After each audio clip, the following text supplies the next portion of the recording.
Have you ever wondered if the Great Fire of Rome in AD 64 was a mere accident, or was it a carefully orchestrated catastrophe by Emperor Nero himself? Picture this: a typical day in Rome, bustling merchant shops around Circus Maximus, when suddenly a spark ignites and the city is set ablaze. The fire rages on unabated for a staggering 9 days, obliterating an unimaginable 71% of the city. This was not the first time Rome had grappled with fire. Previous recorded fires had occurred, but never of this magnitude. Despite the presence of the vigiles, Rome's fire brigade, and their courageous efforts, they were grossly unequipped to battle such a massive inferno. Rome's water supply, brought in by aqueducts, proved woefully inadequate. The tightly packed nature of the city, with its narrow lanes and wooden structures, only added fuel to the fire, quite literally. In the face of such colossal destruction, one can't help but question, what was Emperor Nero's reaction?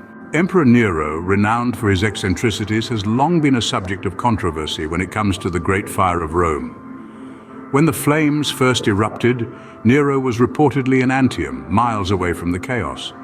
Yet his delayed return to the city, coupled with his grand plans for a luxurious palace, the Domus Aurea, sparked rumors of a deliberate act of arson. The conspiracy theories suggested that Nero, in his quest for architectural glory, ordered the fire to clear space for his new palace.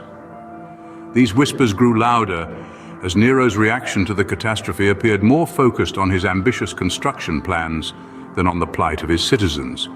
Yet these theories are riddled with historical controversies. Some argue that the densely packed city of Rome was a tinderbox waiting to ignite, making the fire an inevitable disaster rather than a calculated move.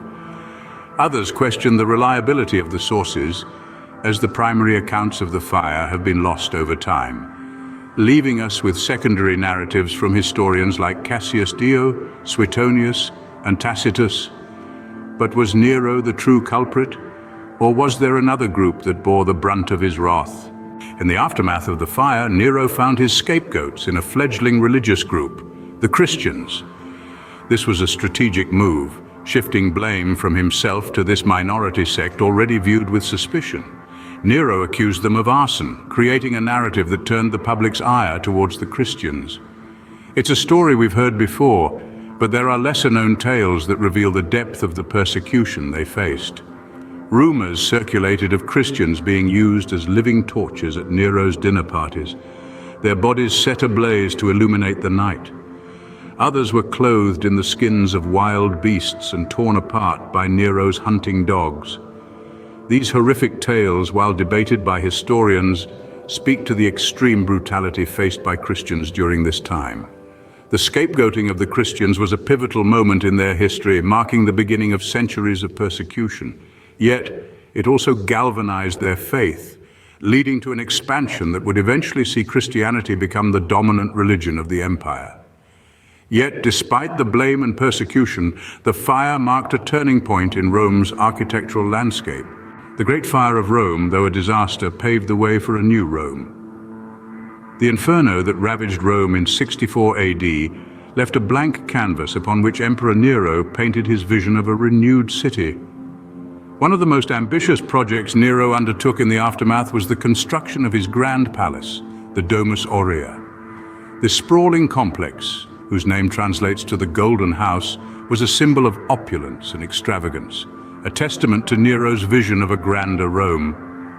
But the city's reconstruction wasn't limited to Nero's personal palace. In an effort to prevent a repeat of the tragedy, Nero implemented new building regulations. These included rules to space buildings apart to prevent fires from spreading, and the use of fire-resistant materials.